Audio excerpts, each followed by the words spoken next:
HSC সমাজকর্ম দ্বিতীয় পত্র দ্বিতীয় অধ্যায় প্রয়োগমূলক ও উচ্চতর দক্ষতা প্রশ্নের সাজেশন 2025।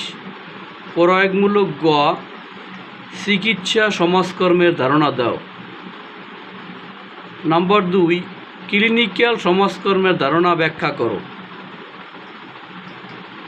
নাম্বার 3, সাইকিয়াট্রিক সমাজকর্মের ধারণা ব্যাখ্যা করো।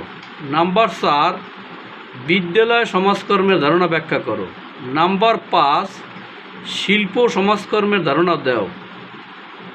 নাম্বার 6, প্রবীণ কল্যাণের ধারণা দাও। উচ্চতর দক্ষতা গ, 1, রোগী কল্যাণে একজন চিকিৎসা সমাজকর্মীর ভূমিকা বিশ্লেষণ করো।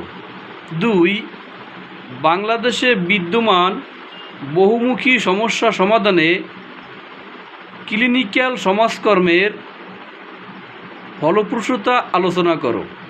নাম্বার 3, সমাজকর্মের পেশাগত বিকাশে সাইকিয়াট্রিক সমাজকর্মের ভূমিকা আলোচনা করো।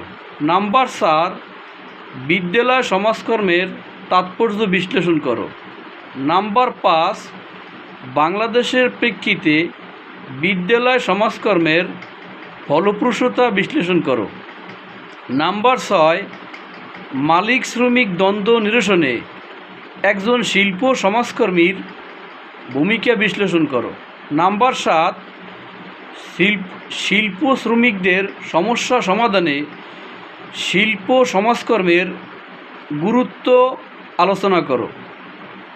নাম্বার 8, প্রবীণ কল্যাণ সমাজকর্মের কার্যক্রম ফলপ্রসূ করতে একজন সমাজকর্মীর অবদান বিশ্লেষণ করো।